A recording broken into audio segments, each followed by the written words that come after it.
সঙ্গে। দেখুন, একটা জায়গাকে, একটা এলাকাকে একদম সুন্দরভাবে পরিষ্কার পরিচ্ছন্ন রাখতে সবার আগে কোনটা দরকার? সবার আগে দরকার পুরো পরিষেবা। আর আমি আজ এমন একটা জায়গায় দাঁড়িয়ে রয়েছি সেখানে দীর্ঘদিন ধরে এই পরিষেবাটা নিয়েই নানান একটা কিন্তু বিস্তর অভিযোগ রয়েছে। কিন্তু কেন হবে সেটা? কেন সাধারণ মানুষ এই সমস্ত কিছু থেকে বঞ্চিত থাকবে সেটা বোঝার জন্যই আজকে আমি চলে এসেছি বালিতে। আর আমার সঙ্গে শাসক বিরোধী দুপক্ষই রয়েছেন, তর্ক বিতর্ক চলবে, এই রক ফাইটের মাধ্যমেই জেনে নেওয়ার চেষ্টা করবো। প্রথমে এই বিরোধীদের দিয়ে শুরু করি। আচ্ছা, আপনাদের এই এলাকায় মূল যেটা সমস্যা সেটা তো অবশ্যই পুরো পরিষেবা নেই, সেটা কেন বলুন তো এখনো মিটছে না? আসলে আমাদের এই বালিতে আমরা, আপনি যেখানে আজকে এই কার্যক্রমটি করছেন তার বাইরে যেখান দিয়ে আমরা এন্ট্রি নিলাম, এই রবীন্দ্র ভবনের এই গঙ্গার ঘাট বহু প্রাচীন একটা গঙ্গার ঘাট, এবং নিমতলা শ্মশান যে রয়েছে পাশেই, ওখানে মানুষ যখন মানুষকে দাহ করেন, দাহ করার পরে ওই শ্মশানের যে গঙ্গার ঘাট রয়েছে সেটা স্নানের যোগ্য নয় বহু বছর ধরেই। তো মানুষ এখানে আসেন তার অস্থি ভাসানোর পরে স্নান করবার জন্য, কিন্তু ঢুকতে গিয়ে আপনারা দেখেছেন ওখানে যা পরিস্থিতি, এবং এখানে বালির এই গঙ্গার ঘাটে ঠাকুর বিসর্জন হয়, সমস্ত কিছু হয়।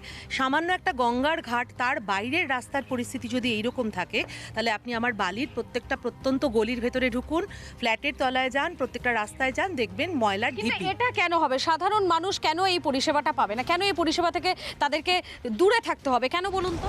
বিরোধীরা তো অনেক কিছুই বলবে, সেই জায়গা থেকে, ওই জন্যই তো ওনারা বিরোধী, আমরা শাসক দল। সেই জায়গা থেকে দাঁড়িয়ে থেকে যেখানে প্রবলেম, সেই প্রবলেমগুলো শর্ট আউট করা হচ্ছে। ওনারা বলছেন যে যা যা অভিযোগ রয়েছে সেগুলো নাকি ওরা 30, আমরা 230। একটা নাকি শর্ট আউট করা হচ্ছে।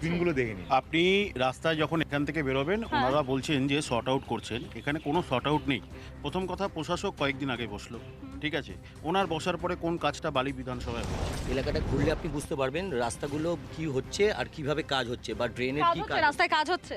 কোনো কাজ নেই, কোনো কাজ নেই, প্রত্যেকটা কাজ রাস্তা নেই। ধার, ডাস্টবিন স্কুলের যেটা জায়গা, ছোট বালির 6 ফুট জায়গা, সেটা আপনার 18 উপর হয়ে গেছে। যদি এখানে দাঁড়িয়ে বলেন, কেউ যদি বলেন যে এখানে কাজ হচ্ছে না, তাহলে চোখ বন্ধ করে আছে।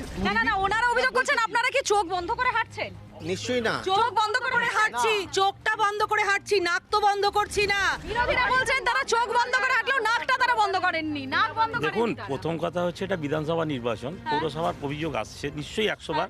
বালির জঞ্জাল সাফাই একটু সমস্যা আছে, মিথ্যে কথা একটু সমস্যা আছে। হ্যাঁ, এখানকার বালি পৌরসভা যারা শ্রমিক আছে, তারা দীর্ঘদিন মায়না পায় না। যে মামাটি মানুষের সরকার যে প্রচেষ্টা চালিয়ে যাচ্ছে, নিশ্চিতভাবে বিরোধী তারা তো নিন্দার মুখে সেই ভাষাতে কথা বলবে।